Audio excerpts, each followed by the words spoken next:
All right, so this was tri-weekly number 3, and this is sort of an overview of how that went. When we're looking at the numbers here and the data, this was a test given on November 14th. It covers standards 19 through 38.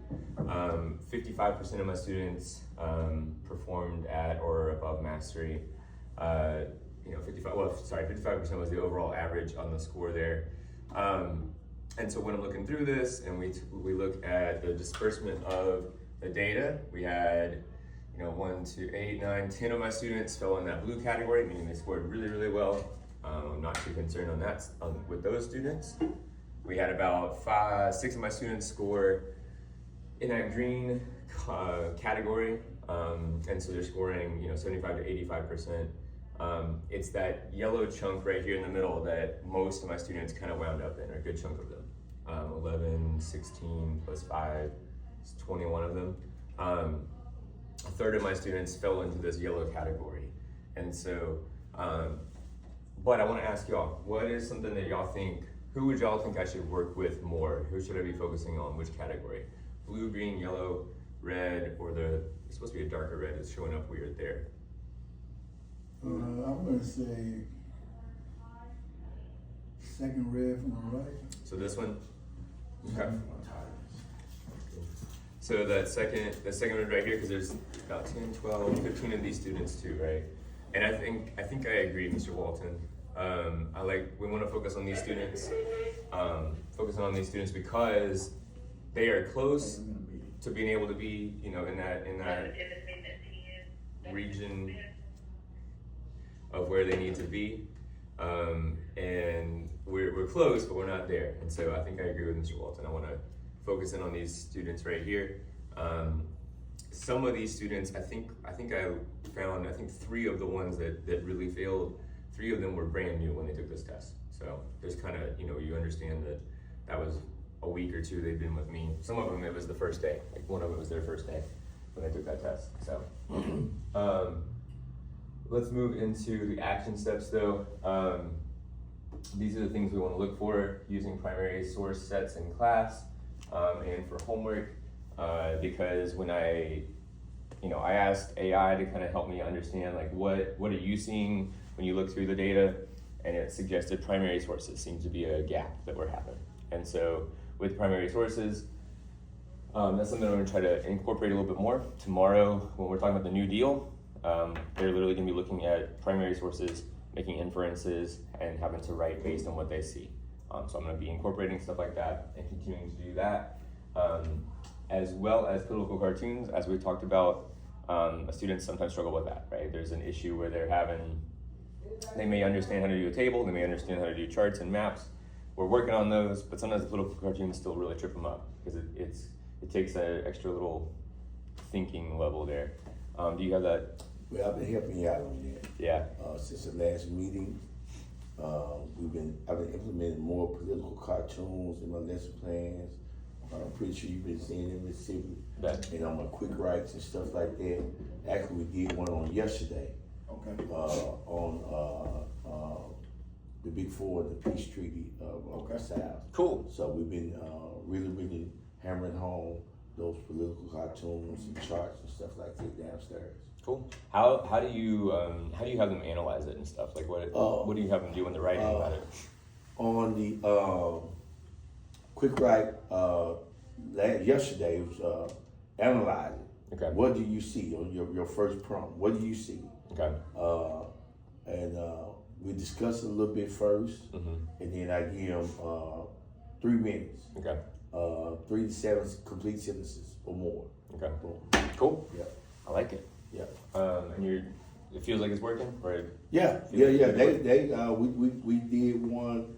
Well, yesterday I was really impressed with. Okay. We've been doing this since before we left and coming back. I've been making sure we've been putting one in there. Yeah, I love it. I love it. Yeah. I'm gonna try to. I might do a quick write with that too. I like using these political cartoons.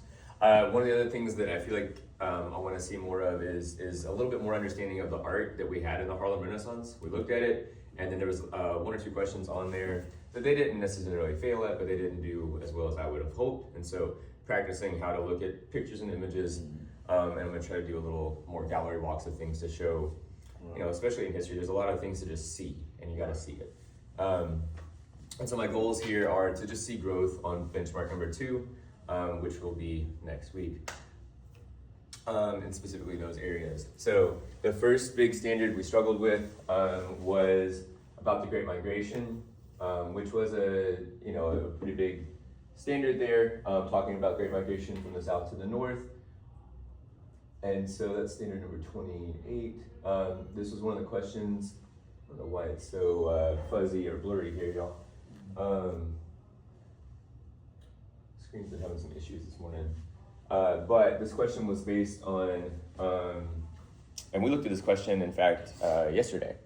Was it yesterday? Either Monday or yesterday, I had this question in the Kickstart, and the students helped me understand kind of where they were missing it, because some of them got it pretty quickly, and some of them had an issue. Because the question is asking us about what change enabled African Americans to benefit from the effects of the war. And so a lot of them see the things that are focusing on migration away from the South. However, what they really needed to focus on was a lot of them focused on the decrease in skilled European workers. What they needed to focus on was this part about that's the amount of black people that move from the South to the North is why then when they're in the North, they could take advantage of the jobs that were opened up as a lot of those people, the white people in the North, went to go fight. And so it took just an extra layer of like thinking to be able to get to that point, because they see things in here about European immigrants, and they see European workers, boom, that's what they're thinking the answer is. And so that was kind of my assumption, and then when we looked at this question in our Kickstart yesterday, that was kind of how they helped me understand where they came from on that. So we have looked at, let's see, another question we struggled with, standard number 26, talking about World War I, which is why yesterday I gave them more homework about World War I, and so they're kind of rolling through with that to try to help increase that. Just a sec. For the sake of time, we got about 20 minutes. Go Okay. And so that's that, yeah. And I'll pause and we'll go on to the APM part. And so let me pull that up.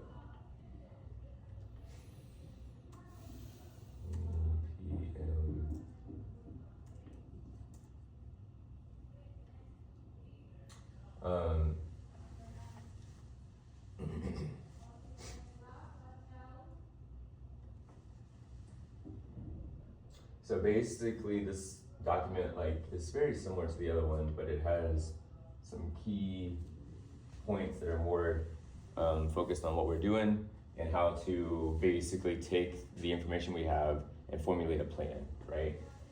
And so as this will lay out for us, these are the questions that I've been using, and it kind of goes through in order based on each standard. And so for Kickstart and then for Exit Ticket, been identifying what questions was it, what questions do I need to ask at the end of the class. I'm incorporating one question at the beginning and one question at the end. Extra. Extra on top of what they already are usually doing, right? So basically, he chose the top three standards that were deficient. And so for each standard, we selected a day where he was gonna take a question where the kids scored very low on the tri-weekly or big mark. I think it's tri-weekly, right? Yeah. And so he's adding a question that they had a low success rate in the Kipp Kickstart X ticket, but he also is incorporating the regular Kipp Kickstart and X ticket, because you still want to test mastery of what you're teaching that particular day. Mm-hmm. So he has 2 Kipp Kickstart, 2 X ticket.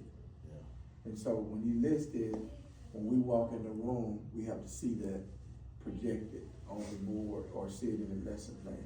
Because not only myself and McBride looking at it, everyone else is looking at it. Dr. Burton only come in observe. And so, go ahead. Yeah, so this has it mapped out for me. Hey, this is when you do this. And we prioritize. First one was the most often missed, right? Second most often missed. Go from there. And I'm incorporating it like Mr. Noel, you said you do, I incorporate like, how did they do the first time on that question? When we go over it, when I post it with them. And then we get the feedback as we go. Similarly, based on the data, we've got our groups sorted up based on like how do they score in terms of, you know, the 80% or the 85% and above, the 75, 85. So I had a question about that. Mm-hmm. So I didn't see a group A there, so is it not a group A? So the group, so that would be the students that scored 70 or 85 and above. Oh, that's that blue group. Yeah, that blue group. So I forgot to put those names back in, sorry. But that's just it doesn't sort it on the original sheet because it only had Yeah, the, put it on there. I'll go put those in there, okay. And then, And so he rated those individuals by their score, the scores from the test, and put them in particular groups. there's like two students, like this one and like Kirion and Kaya, who I know that I'm gonna lump them more in a group up here because they should have scored higher. They had bad days that day, but for the most part, that's kind of how it breaks out, and that's kind of very similar groups to what it's been on the benchmark and what I expected to be for next benchmark, you know. And then we have it kind of built in. When am I doing some station work on Flex Friday? I got a question. So slide back over. Yeah. So I noticed in some of your groups, like fifth period group, you got one individual by themselves, and then group C, one person by themselves. So guys, I'm gonna ask them that. Yeah. If he's trying to do some group work and these kids can't be by themselves, technically, because they're supposed to be group work, what other alternatives could he do? Can they peer teach? No, what I'm saying in a nutshell is, if you got some kids that are functioning in an 80% group, I would put those kids with those kids that end up in a group by themselves. Yeah, that's So what I it's- said. yeah. So they can like peer teach each other. Yeah. Help them. So if I take DeMarcus for instance, and I put him with What is the market, the fifth period? yeah. And so who's high functioning? So I could put him with the highest one because I would bump him up because he's one of my 2 or 3 highest in that class. Or put him with somebody. Yeah, from a lower to help out. So the market is functioning higher. Okay. Oh yeah, he scores really well.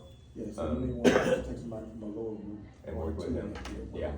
So you can help them. I honestly, I take Kaya too because she already supposed to be on here. I put them together and then I might get one of these students and then help them out. So So you can balance out. yeah. And we already go ahead and name and date, you know, hey, this is when we're doing this is when we're doing this is when I'm gonna have the Flex Friday stations where they can do some reteach opportunity. So Can you explain to them a little bit more about The what Flex- Flex Friday yeah. activity looks like? So what I've been doing is taking the information of the data, right? Just pull that, how did the students score, all that. Submit it into Gemini, I think I use Gemini, whatever, chat, one of them, and say, hey, help me formulate a project or like a group. Station. A station project that they can really work on to help boost that understanding in what you're identifying as the problem, right? And so from that, they gave me a whole breakdown of do this, and it puts it pretty clearly for you. Helps save us full time and helps make it easy to see what I need to work on and get a fresh set of eyes on it, right? And so they suggested using a scenario for one of them, sort of a scenario project where they're working to look through different scenarios of World War I and have to identify what they need to know from that based on that. And that'll be one station, and then at a different station I'll have them take in their, they'll work on the second part, like a separate activity, and then at the third station I'm gonna have them do in their little mini quiz for based on what we talked about this week. So they'll have like reteach here, reteach there, and recap for this week here. And that's how they kind of go through it on Fridays. How's it working out? I've done it twice and pretty well. They kind of like having, I think they kind of like the difference on a Friday, and then the fact they can kind of move, and the fact that like they know, oh hey, when I'm here, I'm worried about what I've done this week, and then when I'm here and here, it's reteaching and refreshing memory. It's kind of worked. I'll see, but I mean, it's only been there twice, but I like it so far. And the reteaching is not over currently what he's going over. It's basically over the failed standards that took place either through the benchmark or the tri-week. Yeah.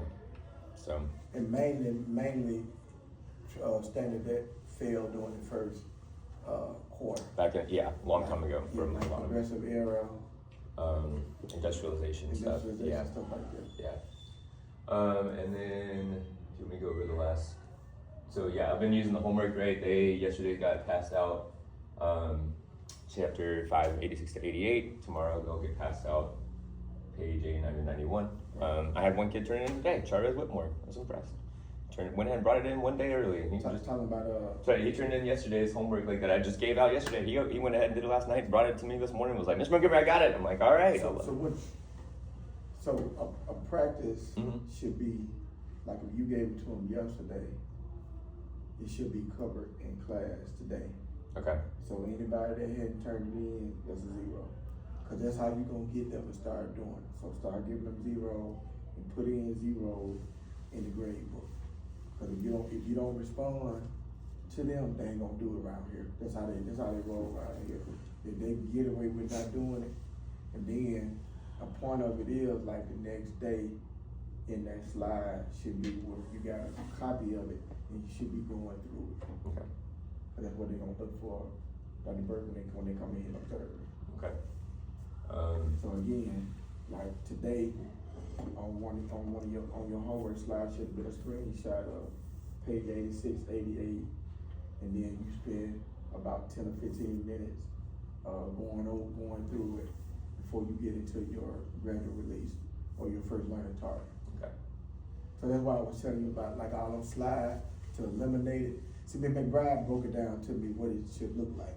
Okay. So that's why she was telling me like, hey, tell him to get rid of all these slides.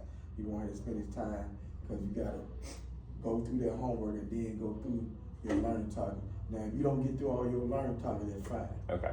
So I'm like we're pushing into Yeah. all the You ain't gonna be able to get through all, like you got 3 learning targets. Yeah. If you doing that and trying to cover all 3 of them, it ain't gonna happen.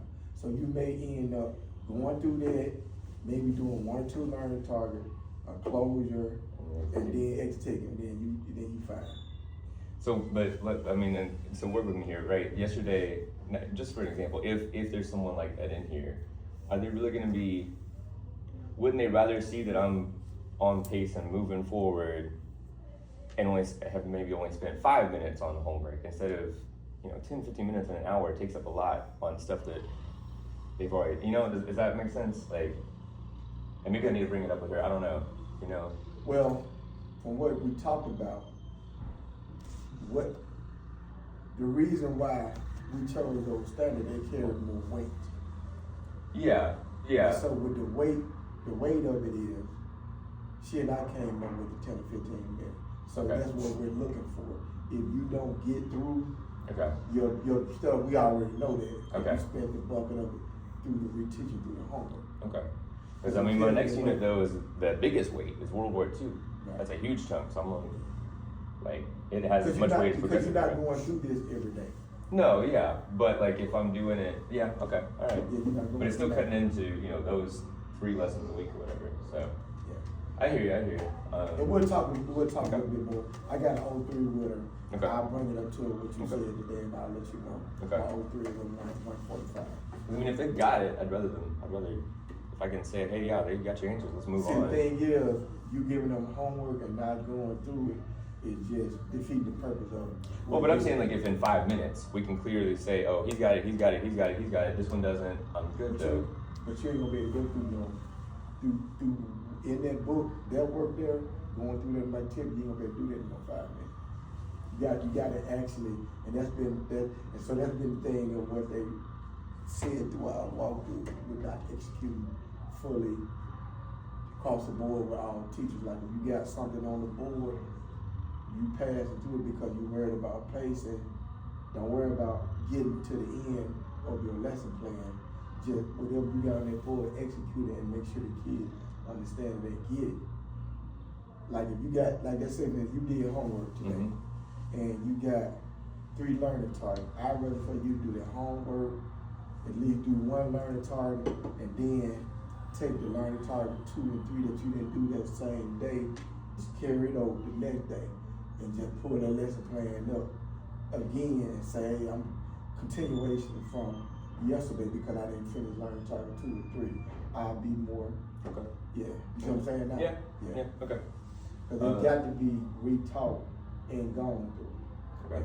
And all this reteaching is keeping the kid familiar and abreast of it because, like I say, you going through stuff August, September, I guarantee they forget. Yeah, yeah, for sure. Right, is that, let's see. It just has the next up, assessments and stuff, so that's pretty much it, where we're at. Okay. So, So, thank y'all. right here Mhm. on this slide,